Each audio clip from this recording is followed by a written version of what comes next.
Halo semuanya guys, kembali lagi sama gue Aldo di Detektif Aldo. Dan hari ini gue kembali lagi dengan kasus conman. Tapi yang kali ini emang juga cukup luar biasa menurut gue, karena beberapa belakangan kemarin gue sempat bahas seseorang yang nipu banyak wanita dan banyak orang yang dikerjain sama dia habis-habisan. Dan kali ini ada satu orang yang mirip-mirip, tapi sebenarnya skalanya cukup besar. Dan memang akhirnya ngebuat orang yang nipu maupun yang ditipu pun juga akhirnya sama-sama masuk penjara karena kelakuan mereka berdua. Ini soal bagaimana katanya orang ini mengaku bahwa dia punya kekuatan spiritual. Dan katanya hidup ini dan bumi ini hanya ilusi semata. Dan sebenarnya kita semua ini bisa ditakdirkan menjadi seorang raja dan ratu di alam yang berbeda. Menarik kan? Dan ini berkaitan dengan salah satu pemilik restoran yang terbesar pada saat itu di Amerika. Soal makanan vegan. Dan ini keren banget kasusnya menurut gue. Agak panjang, jadi kita mudah-mudahan gue pribadi bisa menemani kalian ngabuburit sampai buka puasa gitu ya. Dan semoga cerita ini menarik untuk kalian simak. Inilah dia cerita tentang Sarma Melngailis, seorang pemilik restoran di New York, Amerika Serikat. Masih bisa kena halu kayak gini. Dan sebelum itu kalau misalkan lagi pengen beli HP yang affordable dan tentunya banyak pilihannya, kalian bisa langsung ke PS Store, langsung dikunjungi aja. Karena tentunya PS Store sesuai dengan visi misinya, HP pejabat harga merakyat. Jadi semoga membantu kalian ya. So mari kita mulai kasusnya, silahkan like, share, dan subscribe pasti kalau misalkan kalian suka dengan video kali ini dan juga channel ini supaya kalian bisa support terus. Dan silahkan kalau kalian DM gue hal-hal yang menarik yang bisa gue bahas, bisa ke @rivaldosantosa, gue ada di Instagram, ada di Twitter. So let's begin the case guys. I lost myself. I waited still for a glimmer to arrive. I know it will. Sarma Melngailis. Jadi ini adalah wanita yang lahir pada tanggal 10 September 1972 di Riga, Latvia. Dan dia itu besar di Newton, Massachusetts di Amerika Serikat. Lalu dia kuliah di Universitas Pennsylvania dan lulus di tahun 1994 di jurusan ekonomi. Tapi setelah lulus dari ekonomi dan punya gelar di bidang ekonomi, Sarma ini nggak tertarik sama sekali kayak teman-temannya yang suka banget sama kerjaan di Wall Street alias di bidang finansial dan ekonomi. Karena Sarma cuma kerja di bidang keuangan dalam waktu yang cukup singkat. Dan kalau misalnya teman-teman pada saat itu belanja buku-buku atau majalah-majalah finansial, ekonomi, dia itu malah belanja buku-buku masak. Dan memang dia nggak tertarik dan dia akhirnya malah cabut dari perusahaan investment di New York. Dan setelah dia keluar dari situ, dia malah belajar masak di French Culinary Institute di New York pada tahun 1998. Karena dia merasa bahwa dia cinta dengan dunia masak dan yang namanya makanan dan bukan dengan ekonomi. Merasa salah jurusan seperti banyak remaja dan mahasiswa-mahasiswa sekarang seperti gue juga. Lalu akhirnya baru dia lulus dari sekolah masak tersebut pada tahun 1999. Dan setelah lulus, dia tuh mulai menjajaki karirnya di dunia kuliner. Dan dengan background tersebut kita tahu seberapa cerdas dan lahir dari kaum intelektual seperti apa sih Sarma ini. Dan harusnya nggak bisa ketipu. Harusnya kayak gitu ya kira-kira ya. Dan memang akhirnya dia mulai yang namanya masuk ke karir kuliner. Dan secara kebetulan saat dia lagi menjajaki karir kulinernya, dia tuh bertemu dengan salah satu chef yang terkenal di Amerika Serikat dan punya beberapa acara TV bernama Matthew Kenny. Dan setelah beberapa saat berkenalan, keduanya akhirnya pacaran. Lalu seringkali terlihat berdua di beberapa acara TV-nya si Matthew Kenny ini. Sampai diliput juga oleh beberapa majalah kuliner dan juga punya beberapa cookbook atau majalah-majalah masak. Lalu titik itulah si Sarma ini mulai jadi sosok yang cukup dikenal di dunia kuliner dan gastronomi. Dan setelah keduanya berhubungan semakin dekat dan semakin lama, keduanya akhirnya memutuskan untuk membuka sebuah restoran pada tahun 2004 yang dinamakan Pure Food and Wine. Setelah beberapa saat melakukan uji coba untuk buka di rumahan, sekaligus setelah masa uji cobanya selesai, dia tuh juga berhasil dapetin investor dari orang yang emang udah terkenal banget di dunia restoran di Amerika, yang bernama Jeffrey Kodoro. Nah, restoran buatan Sarma dan Matthew ini pun langsung terkenal dan meledak karena mengusung tema vegan, yang pada saat itu berhasil keduanya populerkan lewat makanan-makanan vegan yang rasanya enak banget. Saking terkenalnya ini restoran, setiap harinya itu dipenuhi oleh artis-artis papan atas macam Anne Hathaway sampai Stevie Wonder, itu semuanya pernah datang ke sini untuk nyobain makanan vegan, bahkan beberapa di antaranya jadi pelanggan setia dari restoran vegan ini. Bahkan dalam satu hari itu pernah tercatat bahwa restoran ini mampu melayani 200 meja. setiap harinya. Dengan pendapatan atau omsetnya itu sekitar 7 juta US dollar. Dan pendapatan bersihnya itu sekitar 500 ribu US dollar setiap tahunnya. Jadi lumayan gede banget tuh. Hampir mungkin 10M kali ya. Dan ditambah lagi tahun-tahun tersebut juga kan yoga tuh juga lagi gede-gedenya. Spiritual tuh lagi gede-gedenya di Amerika. Sehingga ini benar-benar bikin resto vegan itu, buatan si Sharma ini, itu jadi ikut meledak. Dan jadi salah satu pionir makanan vegan juga di New York, Amerika Serikat. Karena memang yoga dan vegan itu berdekatan, punya korelasi yang sangat-sangat dalam gitu ya. Bahkan saking meledaknya si Sharma ini, akhirnya juga bikin strategi untuk ngebuka sister company-nya, berupa makanan yang bisa dibawa pulang, dan bahan-bahan pangan untuk orang-orang vegan. Yang dinamakan sama dia adalah One Lucky Duck di tahun 2005. Jadi station-station kecil lah bisa dibilang. Yang gambar bebek ini juga atau One Lucky Duck ini juga jadi tato di tangan kirinya Sharma sebagai pertanda komitmennya terhadap dunia vegan dan juga restoran dan franchise One Lucky Duck ini. Tapi setelah beberapa saat restoran ini berjalan dengan sangat lancar, buka beberapa franchise baru atau toko baru, ternyata Sharma ini mulai gak nyaman dengan si Matthew Kenny ini yang sering banget ngabis-ngabisin duit perusahaan dan ngebuat Sharma jadi kehabisan duit. Maka dari itu keduanya bersih tegang pada beberapa saat, bahkan berusaha saling nendang satu sama lain untuk keluar dari perusahaan restoran tersebut. Sampai akhirnya si Jeffrey Kodoro tadi sebagai backer pertama dari Pure Food and Wine ini memutuskan untuk menendang Matthew dari restoran di tahun 2009. Karena dia merasa bahwa si Sharma ini kayaknya lebih cerdas untuk urusan bisnis dan mengelola restoran tersebut. Sehingga tanpa Matthew, Jeffrey percaya bahwa restoran ini tetap bisa berjalan dengan baik dibanding sebaliknya. Dan sekaligus juga dengan keputusan tersebut, si Jeffrey ini juga keluar dari bisnis restoran tersebut dan menyerahkan semuanya ke Sharma dengan nilai 1 juta US dollar sebagai pinjaman kepada Sharma dan bisa dibayarkan secara bertahap kepada Jeffrey.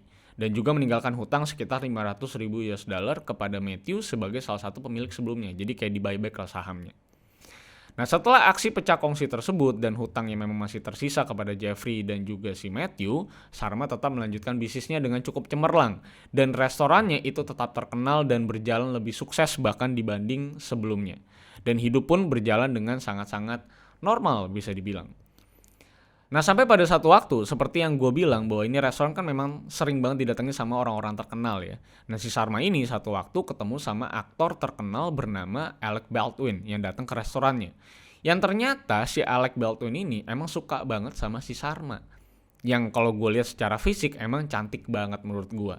Lalu keduanya sering cerita-cerita lah, curhat-curhat di restoran dan akhirnya si Alec Baldwin ini makin suka sama si Sharma. Tapi si Sharma bukannya membalas cintanya si Alec Baldwin, dia malah nyariin Alec Baldwin itu seekor anjing untuk nemenin dia. Tapi namanya juga laki-laki lagi nyari jodoh, yang tentunya Alec Baldwin ini menolak tawaran tersebut. Dan hubungannya pun akhirnya kandas bisa dibilang karena cintanya tak berbalas gitu ya. Tapi di lain sisi, si Sharma yang sempat nyariin anjing buat Alec Baldwin ini malah nyangkut dengan salah satu anjing yang dia cariin itu. Yaitu adalah seekor anjing pitbull warna coklat. Dan akhirnya karena dia nyangkut sama anjing ini, dia akhirnya mengadopsi anjing ini. Dan anjing ini dinamakan Leon. Nah kenapa gue ceritain soal anjing ini? Karena anjing ini memang bakal jadi salah satu titik penting dari kasus Sharma ini. Nggak nyangka kan? Nah kita akan lihat ceritanya nanti. Nah setelah Sharma dapat anjing yang selalu dibawa kemana-mana dan dia sering post di sosmednya dia, tidurnya juga sama dia segala macam, dan Alec Baldwin pun juga akhirnya menikah dengan seorang wanita yang dikenalin sama Sharma di restorannya dan sekarang juga jadi istrinya si Alec Baldwin. Keduanya pun akhirnya sudah tidak berhubungan lagi secara konsisten seperti dulu. Nah lalu karena si Sharma ini kan udah punya hubungan sama Alec Baldwin sebelumnya, ya makanya kan dia follow-followan juga sama Twitternya Alec Baldwin. Nah si Sharma ini saat lagi ngeliat Twitter, ini mulai merhatiin ada satu akun namanya Disciple of Thought yang sering banget balas-balasan sama Alec Baldwin di Twitter. Dan dia mulai tertarik sama user ini karena dianggap user ini tuh fun dan jenaka aja dan cukup menghibur dia di hari-hari kesepiannya. Dan keduanya akhirnya mulai balas-balasan Twitter dan mulai jadi dekat lewat Twitter. Dan user ini itu menamakan dirinya sebagai Sean Fox. Dan keduanya bisa dibilang secara tidak resmi berpacaran setelah November 2011 saat si Sharma nge-tweet bahwa dia cinta dengan Mr. Fox alias si Sean Fox ini. Jadi belum ketemu ya udah cukup dekat dan akhirnya sama-sama menyatakan cinta. Kira-kira kayak gitu lewat media sosial. Nah, Sarma pun juga percaya bahwa seseorang yang bisa balas-balasan sama Alec Baldwin pasti kan orang bener. Namanya orang kaya, ya perspektif dia kalau misalnya ini orang kaya terkenal, pasti orang-orang di sekelilingnya apalagi udah balas-balasan sama Alec Baldwin di Twitter, pasti ini adalah orang yang cukup terpandang dan setidaknya bukan nipu lah gitu ya. Jadi mah dia nggak pusingin mikirin background dari si Sean Fox ini karena menurut dia ya kenal sama Alec Baldwin. Lalu pada bulan yang sama saat si Sarma menyatakan cinta, nih si Sean Fox ini di tahun 2011 juga akhirnya datang ke New York untuk pertama kalinya ketemuan sama si Sarma. Tapi yang aneh memang adalah Sean ini badannya lebih gemuk dari yang kelihatan di media sosialnya. Tapi karena menurut Sarma si Sean ini baik, ya masa karena fisik gue tinggalin. Nah jadi akhirnya keduanya tetap bersama dan dari situlah keduanya sering kelihatan bareng-bareng. Dan Sean pun juga jadi sering nongkrong di restorannya Sarma, gitu kan. Tapi berbeda dengan si Sarma yang punya pandangan bahwa orang ini baik, para karyawan Sarma ini malah menaruh rasa aneh kepada Sean yang terlihat mencurigakan. Karena emang gerak-geriknya aneh dan ini laki tuh kayaknya punya persona yang cukup mengganggu gitu bisa dibilang. Makanya banyak karyawannya si Sarma yang sebenarnya secara nggak langsung sebenarnya nggak setuju kalau Sarma bareng sama si Sean Fox ini. Dan bener aja, nggak butuh waktu lama, hubungan keduanya memang mulai makin aneh dan renggang. Karena pada suatu waktu di akhir tahun 2011, ini si Sean ini tiba-tiba secara sengaja ngeluarin benih cinta di dalam perutnya si Sarma. Padahal Sarma udah bilang dia tuh lagi di masa subur abis menstruasi. Beneran aja jadi tuh janin. Dan karena udah jadi dan memang Sarma belum mau punya anak, akhirnya memang dibatalkan lah benih tersebut pada tahun 2012 awal. Dan dari situ mereka mulai berantem karena menurut Sarma gue kan udah kasih tahu lu kenapa lu keluarin di dalam, gue lagi subur-suburnya tapi lu tetap tidak mengindahkan hal itu dan akhirnya jadi nih gitu. Makanya mulai pada cekcok gitu kan ya. Dan walaupun udah konflik kayak gitu, keduanya memang akhirnya mulai berdamai lagi. Namanya juga cinta gitu ya. Ya berantem-berantem dikit, akhirnya nyambung lagi. Dan setelah nyambung lagi, Sean pun juga secara aneh tiba-tiba minta duit sama si Sarma. Sekian puluh ribu dolar. Untuk keperluan yang katanya sangat mendadak. Dan karena si Sarma ini tetap yakin bahwa Sean ini adalah orang penting dan orang baik, bahkan Sarma ini pernah dikasih tahu juga bahwa Sean adalah anggota pasukan rahasia yang berbahaya, sehingga Sarma jadi mau aja ngirimin dia duit tanpa harus nanya ini buat apaan. Apalagi si Sean ini sering banget keluar kota dan keluar negeri yang katanya lagi ngejalanin sebuah misi rahasia. Jadi kalau emang si Sean minta duit, harusnya emang beneran lagi butuh atau urgent banget, makanya dipinjemin. Lalu kejadian minta-minta duit ini mulai lama malah mulai makin sering. Jadi kan makin aneh ya. Bahkan bisa cuma jeda beberapa hari si Sean udah minta duit lagi. Walaupun dengan iming-iming bahwa duit itu bakal dibalikin dan bahkan katanya si Sean ini mau bayarin seluruh hutangnya Sarma kepada Matthew dan juga Jeffrey. Bahkan Sarma berhasil dinikahin diam-diam oleh Sean dengan janji bahwa dengan cara menikah dengan dialah si Sean ini bisa lebih leluasa untuk ngasih duit ke Sarma dan bayar hutangnya Sarma karena kan udah suami istri. Dan setelah menikah pun secara aneh seluruh HP, laptop, dan device Sarma ini juga diminta aksesnya oleh Sean dengan dalih atau alasan bahwa Sean harus mengamankan Sarma yang takutnya kenapa-napa. Karena si Sean ini kan secret agent dan memang cukup berbahaya. Nah jadi dia harus selalu tahu posisinya si Sarma di mana lewat device-device-nya, takutnya kenapa-napa. Selain itu, si Sean ini juga mengenalkan Sarma kepada tech guy-nya dia lah, yang namanya Will Richard, yang membantu urusan teknologinya si Sean atau urusan penyadapan dan segala macamnya, supaya si Sarma ini bisa dibilang makin percaya. Dengan menikah pun, Sean juga menjanjikan bakal beliin Sarma sebuah rumah di Manhattan yang harganya tentunya super mahal ya. Lu tau lah, di Manhattan. Rumah kecil-kecil aja mungkin paling murah mungkin bisa 5-6 miliar. Itu juga di pinggiran-pinggiran Manhattan. Ini di tengah-tengah Manhattan bro. Dan katanya dia juga bawa si Sarma ini untuk ngebeli berlian di Tiffany & Co. Yang harganya satu berliannya tuh harganya jutaan dolar atau ratusan miliar rupiah. Bahkan pada saat itu Sarma tuh diajak ke Tiffany & Co. itu dilayani dengan sangat eksklusif. Karena yang bakal dibeli katanya adalah berlian jutaan dolar. Yang memang bikin Sarma makin percaya bahwa memang Sean ini beneran secret agent. Dan kayaknya bener-bener orang kaya. Dan minjem duit selama ini ya karena urgent aja gitu. Tapi pada kenyataannya setelah menikah di Desember 2012, semua impian seperti rumah dan kawan-kawan seperti berlian itu gak pernah jadi kenyataan. Dan kehidupan Sarma bukannya malah makin baik, malah makin rusak. Karena si Sean ini seringkali mulai minta duit lebih banyak dan lebih sering. Dan juga ternyata secara aneh, beberapa waktu tuh ketahuan bahwa Sean ini selama ini pakai nama palsu. Karena nama di KTP-nya adalah Anthony Stranges. Tapi ya dia bilang sama Sarma bahwa dia ini kan adalah secret agent. Jadi ya dia pasti sering ganti nama untuk kebutuhan misinya. Dan si Sarma percaya aja dengan polosnya. Padahal si Sharma ini udah banyak dikirimin sama teman-temannya foto si Shane Fox ini saat masuk penjara di tahun-tahun sebelumnya, sebelum ketemu sama si Sharma. Aneh dan mencurigakan banget lah orang ini. Tentunya, bagi sebagian orang di luar circle-nya Sharma, namanya kan cinta itu buta ya, makanya Sharma nggak bisa lihat itu secara netral. Lalu hal aneh lainnya yang mulai semakin mengeskalasi adalah saat si Shane Fox ini atau Anthony ini mulai memberikan sebuah cerita fantasi. Bahwa dia bilang sama si Sharma, dia tuh punya kakak yang bisa mengawasi semua orang di bumi ini. Dan orangnya sifatnya kasar katanya. Dan juga punya koneksi kepada sebuah kekuatan misterius. Bahkan untuk membuktikan bahwa ini benar, Shane ini bahkan pernah telepon restoran yang didatangin Sharma, padahal Sharma nggak pernah bilang sama si Shane bahwa dia ada di restoran tersebut. Dan ini mulai bikin Sharma percaya dengan kata-katanya si Shane ini. Padahal kan semua device-nya sudah disadap sama tag guy-nya dia. Cuma si Sharma nggak sadar bahwa device-nya ini pada disadap lokasinya. Jadi Shane juga dengan gampang menemukan lokasi di mana si Sharma ini ada. Gitu sebenarnya. Shane ini juga akhirnya mulai terus minta duit sama si Sharma yang nominalnya makin banyak dan makin gede. Dalam kurun waktu bahkan bisa 2 hari sekali.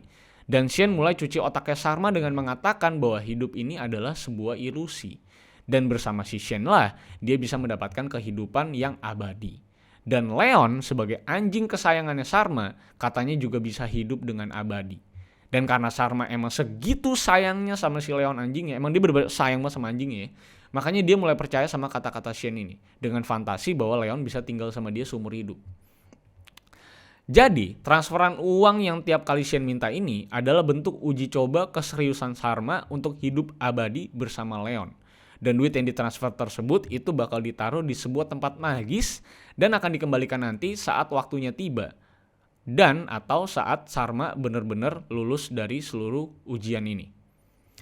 Bahkan untuk bikin Sharma makin percaya, Shane ini bilang bahwa Leon ini adalah anjing di kehidupan Shane yang sebelumnya. Dan Leon dikirim ke Sharma sebagai bentuk dari Sharma sebagai orang pilihan. Dan kalau Sharma melakukan seluruh yang dibilang sama si Shane, maka nanti Leon akan hidup abadi dan terus bisa menemani Sharma dan bergelimang harta. Jadi karena alasan anjingnya bisa abadi inilah, Sharma ini percaya 100% dengan seluruh perkataan Shane dan terus mengabulkan apapun yang diminta sama si Shane yang mayoritasnya adalah uang. Bahkan Shane juga sempat meminta Sharma ini melakukan hal yang begituan sambil tutup mata sebagai sebuah ujian lainnya untuk bisa bikin Leon ini hidup abadi. Jadi narasinya selalu Leon ini bisa hidup abadi loh gitu. Nah selain itu Shane juga seringkali bilang bahwa kalau mau ngomong hal-hal yang sensitif, kita harus masuk ke dalam sebuah area bernama The Box yang bisa secara langsung diciptakan oleh Shane dimanapun. Jadi kayak misalnya lagi di hotel, ya dia bisa tiba-tiba bikin WC-nya jadi The Box gitu kira-kira. Dan dia bilang sama Sharma, ini The Box kita bisa ngomong gitu. Dan dikatakan sebagai sebuah tempat yang memang aman untuk berbicara agar gak bisa didengar oleh kakaknya yang katanya memang bisa mengawasi siapapun. Memberikan rasa ketakutan kepada Sharma. Bahkan Shane juga bilang bahwa dia melihat secara visual bahwa ada 2 jenis warna di bumi yang mengkategorikan seseorang atau manusia, yaitu baju biru dan baju merah. Jadi di mata dia itu orang tuh cuma pakai baju biru atau baju merah gitu. Dan Shane mulai menyebut nama-nama temannya Sharma yang pakai baju merah dan juga baju biru. Jadi bisa dibilang baju biru orang baik, baju merah orang jahat. Dan kalau misalnya Sharma ini mulai membangkang dari permintaan Shane langsung bilang, lu udah mulai berubah warna jadi merah dan nanti lu bisa dimatiin nih sama entitas yang magis ini. Dan itu sangat berbahaya karena lu bisa kapan aja dibunuh sama kakaknya yang juga punya kekuatan misterius itu. Cerita-cerita yang Shane berikan ke Sharma pun juga semakin lama semakin absurd. Mulai dari Sharma yang katanya bakal jadi ratu di dunia yang lain dan akan berubah menjadi makhluk abadi. Bahkan si Shane yang terus bertambah gemuk dan emang sering makan junk food ini dan tidak vegan sama sekali seperti Sharma, ini mengatakan bahwa dia gemuk sebagai bentuk ujian kepada Sharma yang masih mau terima nggak dengan Shane yang berbadan gemuk ini. Dan Sharma masih percaya aja sama si Shane bahwa memang gemuk itu karena adalah sebuah ujian. Padahal di sisi lain Shane ini cuman karena emang sering makan junk food gitu, mayones katanya, tuna sandwich segala macam dimakan, jadi emang gendut. Dengan kepercayaan tersebut, Sharma terus ngirimin duit ke si Shane ini. Bahkan sampai seluruh duit perusahaan, duit gaji, pajak, hutangnya dia ke Jeffrey sama Matthew itu semua dikirim ke Shane. Semuanya tuh dikirim atas dasar kesadarannya sendiri. Dan secara perlahan atas dasar kepercayaan bahwa bumi ini ilusi dan harapan Leon bisa hidup abadi, tentunya dia makin yakin dengan mentransfer uang tersebut dia bisa hidup abadi bersama si Leon. Dan dia percaya juga bahwa dirinya akan berubah menjadi ratu dan bisnisnya atau restorannya itu bakal sukses besar di dunia ilusi ini. Bahkan total duit yang udah dikirim ke Shane lewat si Sharma ini atas dasar kepercayaannya itu sudah mencapai 1,6 juta US dollar atau setara dengan 22 miliar rupiah. Di mana duit tersebut sebenarnya bisa ngebayarin hutangnya dia kepada Jeffrey dan juga si Matthew. Nah, dengan hilangnya banyak uang yang dimiliki Sharma dan juga perusahaannya, jadi bukan duit pribadinya aja, tapi duit perusahaannya juga dimakan sama Sharma untuk dikirim ke Shane.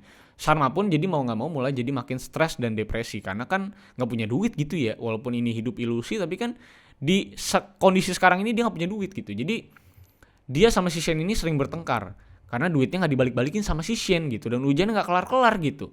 Dan pertengkarannya ini juga sempat direkam sama si Sharma karena dia udah mulai ragu dengan perkataannya si Shane. Dan bisa lo denger, ini gue kasih denger. What do I always say? What's my brother's main thing? That she's out for herself. There's no risk here. Oh, I'm out for myself. I'm not scolding you. If I say to do something, do it. No. That's not how it works with everything else. Nah, lu bisa denger kan bahwa percakapannya memang si Shane ini terus membuat Sharma percaya bahwa Sharma betul-betul lagi menghadapi ujian untuk bisa mencapai kehidupan yang abadi dan bahagia selamanya bersama si Leon anjing kecintaannya ini. Sharma pun juga semakin lama semakin kehilangan pegangannya terhadap restorannya karena dipaksa percaya sama si Shane. Dan si Sharma sendiri ternyata punya rasa ingin tetap percaya dan gak ingin ini adalah sebuah bohongan. Karena dia udah transfer duit segitu banyak, dia udah ngelakuin hal segitu banyaknya, jadi dia pengen tetap percaya sama apa yang dijual sama si Shane lewat kata-katanya. Karena itulah dia secara finansial mulai hancur, secara mental hancur, secara hidup hancur juga. Dan dia akhirnya jadi jarang datang lagi ke restoran karena diminta juga sama si Shane untuk gak boleh pulang ke apartemennya dan tidak boleh juga mengunjungi restorannya. Sebagai bentuk ujian juga. Dan kekuasaan restoran ini, saat absennya Sharma ini, justru restorannya malah dikuasai oleh Shane. Dan seringkali Shane jadinya langsung mengambil duit restoran ini secara suka-suka dari para karyawan finansial dari restoran Pure Food and Wine ini. Dan restoran ini, mau tidak mau, makin lama makin terpuruk secara finansial. Padahal restoran ini tetap rame, tetap ngasilin omset dan keuntungan yang besar. Tapi karena duitnya dikeruk terus sama Shane, akhirnya habis juga. Maka dengan kenyataan restoran dan finansialnya mulai runtuh itu, Sharma jadi mulai minum banyak obat-obatan antidepresi. Dikasih obat-obatan yang berbau halusinasi juga sama si Shane. Ya akhirnya hidupnya juga mulai makin berat. Mulai makin halu, mulai tidak bisa berpikir jernih gitu. Ditambah lagi pada tahun 2014 tekanannya semakin besar, di mana Sharma ini mengetahui bahwa dia mulai tidak bisa bayar gaji para karyawannya sebanyak 5 kali berturut-turut karena emang duitnya udah habis, pribadi dan perusahaan habis semua, dikejar utang juga, ditagih investor-investor juga. Dan karyawan ini akhirnya pada cabut semua dari restoran, dan restoran Sharma ini akhirnya betul-betul tutup pada musim dingin tahun 2015 dan benar-benar tutup sampai udah gak kelihatan lagi itu beberapa bulan selanjutnya. Di sisi lain, saat restoran tutup dan para investor yang memang masih percaya dengan restoran ini juga mulai khawatir dengan bisnis ini, yang ditambah dengan para karyawan ini juga melakukan demonstrasi soal gaji yang mereka yang digelapkan oleh Sharma karena dikirim ke Shane sebenarnya, si Sharma ini justru bukannya menghadapi hal tersebut dan speak up tentang masalah tersebut, dia malah kabur sama si Shane dengan harapan bahwa sebentar lagi Shane akan berubah sebagai makhluk yang sesungguhnya dan Sharma akan segera jadi ratu dan keluar dari kehidupan ilusi ini. Dan katanya akan diberikan duit ratusan ribu dolar setiap bulannya sebagai duit jajan untuk menghabiskan uang tersebut di dunia ilusi ini dan hidup abadi bersama Leon anjing kesayangannya. Dengan fakta tersebut, Sharma pun dan Shane ini dinyatakan sebagai buron karena dilapori sama investornya dan juga karyawannya. Karena memang ngebawa kabur duit pada tahun 2015-an akhir. Sharma ini akhirnya di bawah pindah-pindah juga oleh Shane sebagai ya uji coba kabur gitu ya. Mulai dari hotel-hotel di New York, terus dia pindah ke Miami, ke Las Vegas, dan juga terakhir dia kabur ke Tennessee. Bahkan di saat kabur-kaburan ini pun Shane ini masih minta duit men, lu bayangin. Dan bahkan mintanya itu minta ke nyokapnya Sharma. Yang Sharma lihat dan ketahuan lewat email yang memang dilihat dari laptopnya si Shane ini. Dan setelah keduanya memang buron, cekcok gitu ya, dan Shane mencoba berikan yang namanya cerita-cerita baru juga kepada Sharma, meyakinkan si Sharma bahwa ini emang benar-benar bakal terjadi. Setelah 10 bulan lebih, keduanya akhirnya berhasil ditangkap sama polisi pada bulan Mei 2016. Saat kebodohan Sean Fox adalah memesan pizza dari restoran Domino. Dan dia pakai nama aslinya sendiri, yaitu Anthony Stranges sebagai konsumen dari Domino's Pizza. Yang memang sebenarnya nama Anthony Stranges ini sudah dicatat sama polisi sebagai buron, dan memang polisi sudah tahu bahwa Sean Fox itu adalah nama palsu dan nama aslinya adalah Anthony Stranges, mantan napi. Dan di hotel tersebutlah di mana mereka memesan Domino Pizza itu, mereka berdua akhirnya bisa ditangkap. Dan setelah tertangkap, barulah terbongkar dan meleklah matanya si Sharma ini soal kenyataan hidupnya. Di mana Sean Fox betul-betul adalah nama palsu. Dan nama aslinya betul adalah Anthony Stranges. Dan foto di mana dia tuh memakai baju napi itu benar adanya. Dan dia baru sadar. Dan memang Anthony Stranges ini adalah mantan napi pada saat itu untuk kasus soal pura-pura jadi polisi. Yang tentunya sesuai dengan kenyataannya dong, dia pura-pura jadi secret agent gitu. Si Sharma juga baru sadar bahwa fantasi yang dijual oleh Anthony selama ini memang betul adalah palsu dan hanya untuk menipu si Sharma untuk duit. Bahkan saat chattingan pertama kali dengan si Sharma di Twitter saat itu di tahun 2011-2012, si Anthony ini itu mah ngechat bukannya lagi pada kondisi kaya. Si Anthony ini lagi ngechat di van bapaknya di mana tempat dia tinggal. Kan orang Amerika banyak tinggal di van kan. Dan Anthony ini tinggal di van itu, dan saat dia lagi terpuruk itulah sebenarnya dia ngechat si Sharma lewat Twitternya. Dan ternyata emang orang miskin dan emang cuman pura-pura kaya doang. Dan kata maknya si Anthony nih atau si Sean Fox ini, dari kecil emang ini anak udah aneh dan bahkan udah pernah gadai berlian emaknya secara diam-diam. Dan emang udah doyan judi karena ternyata dia tuh sering diajak sama bapaknya untuk pergi judi. Dan ternyata duit yang selama ini diminta ke Sharma yang katanya adalah sebuah ujian dan ditaruh di sebuah tempat magis, itu ternyata dipakai oleh Anthony untuk hal-hal gila. Seperti 80.000 US dollar untuk beli jam-jam mewah, 70.000 US dollar untuk hotel-hotel di Eropa dan New York, dan 10.000 lagi untuk order Uber. Dan sisanya itu untuk main judi. Dan ternyata itu semua dilakukan untuk menipu orang-orang lain di luar sana. Lu bayangin tuh berapa miliar duit yang dihabisin sama si Sean Fox ini atau Anthony Stranges ini buat yang namanya judi dan foya-foya dengan cara merampok seseorang. Dan ternyata si Anthony ini juga nipu beberapa orang lainnya dengan modus yang memang sama, dan di mana dia menjual fantasi bahwa hidup ini ilusi, dia adalah secret agent dan dia berperan sebagai orang yang katanya bertugas untuk mencari orang-orang pilihan dan punya koneksi kepada entitas magis di luar sana yang memang memilih manusia-manusia terpilih.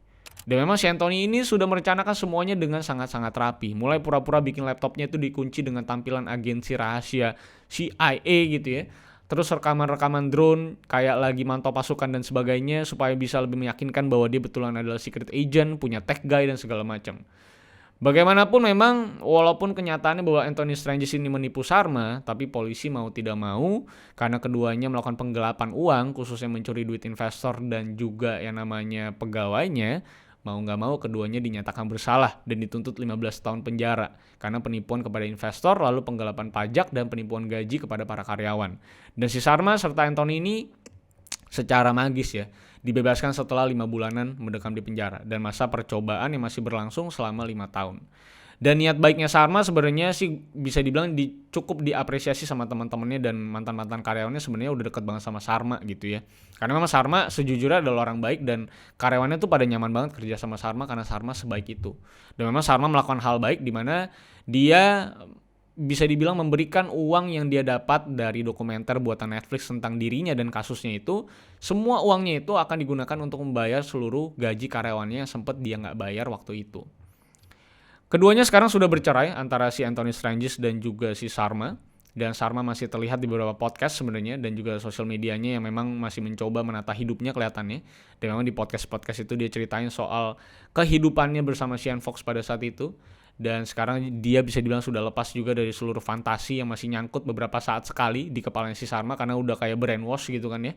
Dan memang udah sesetres itu dulu dia. Dan dia sekarang udah percaya bahwa Leon gak akan hidup abadi juga. Dan dia menghabiskan waktunya untuk mencintai si Leon dan ya mencari pundi-pundi baru lah. karena restorannya udah tutup gitu.